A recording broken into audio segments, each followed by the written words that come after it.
So, what do you think is going to happen with unemployment in the United States and other countries that were affected by the recession? And how do you think is that going to affect students that are entering the workforce at that time? Well, the thing we know about periods like this where unemployment is high and persists is that it changes. And it's always gotten better so far, and so we expect with high probability it'll get better again. It may take a couple of years. I'd say for high school students this is largely irrelevant, that the labor market will be so different when you get out of college that it's unlikely to matter very much. For people who are entering the labor market in the next year or so, it's pretty tough. And I think generally the advice is if you can stay out of the labor market, this is a great time to stay in school. It's a great time to get additional education and then enter the labor market when things improve.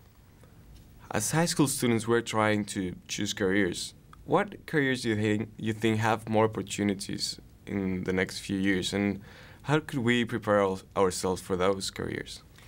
Well, I think one of the developments in the last couple of decades is that the labor market changes pretty fast, and things that are in tight supply sometimes change over the space of a few years. So, for example, in the 1980s, the IT field was quite hot until, about 1991. There was a bad recession in IT in 1991. Then it was a bad place to be for the early 90s. And then it was a booming place to be a few years later. And then it cooled off again, so it goes up and down, up and down. It's hard to predict. So I'd say, for high school students in particular, it's not really that useful to pick a particular career yet. I think the thing to do is to get a broad education and to get some expertise in the areas that you really feel comfortable in. What interests me personally? What do I think I'm good at? And then as you get closer to graduation, maybe you can start to pick your specialties a little more, say if you're in science or engineering or something like that. But I think we also have to be prepared to retool ourselves in the future, and that is the degree, the field you go into when you leave college may not be the field you end up 5 or 10 years later. And that's, I think, a different expectation than we saw a generation ago. Do you believe that high school students that have college education in first world countries have an advantage or a disadvantage on finding a job against those who have college education in emerging economies? Yeah. So let's say you're in an economy that's booming right now. You're in Brazil or you're in India or China or something like that. It's certainly the case that there are more opportunities there than there are, say, in the U.S. or in Europe right now. The advantage of a first world education, though, is enormous because it's recognized in developing countries as well as the developed world as being something that is quite credible. And that's less the case still in the developing world. So the universities in India and China, Brazil, the BRIC countries, unless you're at the very top universities, the sense is you're better off with a degree from a U.S. or European school or first world university. I think, though, it is also something worth thinking about, is if you're at a first world university, whether you should be willing to think about opportunities for jobs in the developing world. Should you go to China, even if you're not Chinese? Should you go to India? Should you go to Brazil? And I think those can be really great opportunities to pursue jobs in those other countries. Sometimes we don't think about that as often, but it's worth thinking about. What advice would you give 18-year-old students about tools they could use to experience different professions? Yeah, so it's a good question as to how you can actually learn about what these careers are like, because you can't just try them all out. I mean, you can't become an engineer just to see what an engineer is like, or become a doctor just to see what that's like.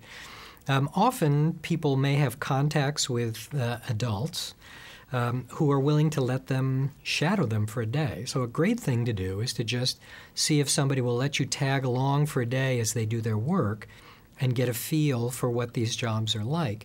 It's often very surprising for people to see, how similar jobs are that you would think would be quite different. So, for example, engineers and lawyers, quite different jobs you'd think, spend an awful lot of their time negotiating with people, negotiating with clients, negotiating with the opposite side. If you're a lawyer, if you're an engineer, you're working on a project, you're negotiating with other parts of the organization or with your colleagues and things. So sometimes the jobs are more similar than you'd think.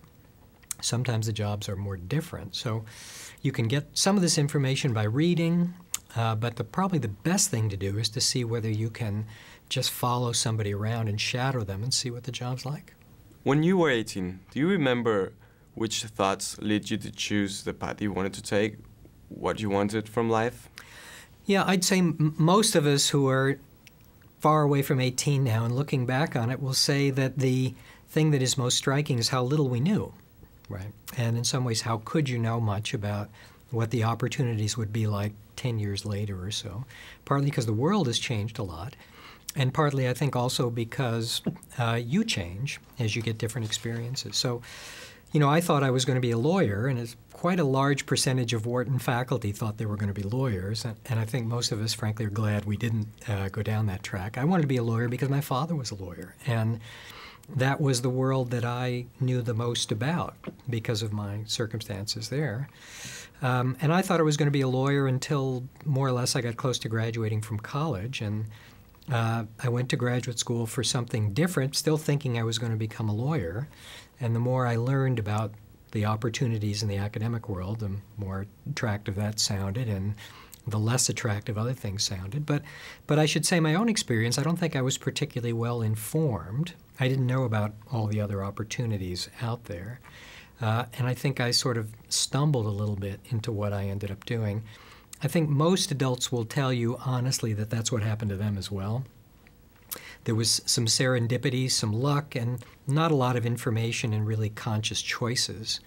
That doesn't mean it's a good thing to do. You're much better off with more information. You're much better off with more experience and making choices that reflect what you know, what you've experienced. But I think a key thing to bear in mind is that you can change directions.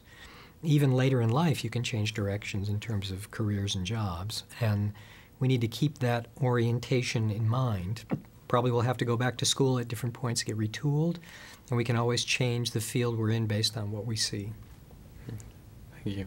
Thank you very much. Good. Thank you.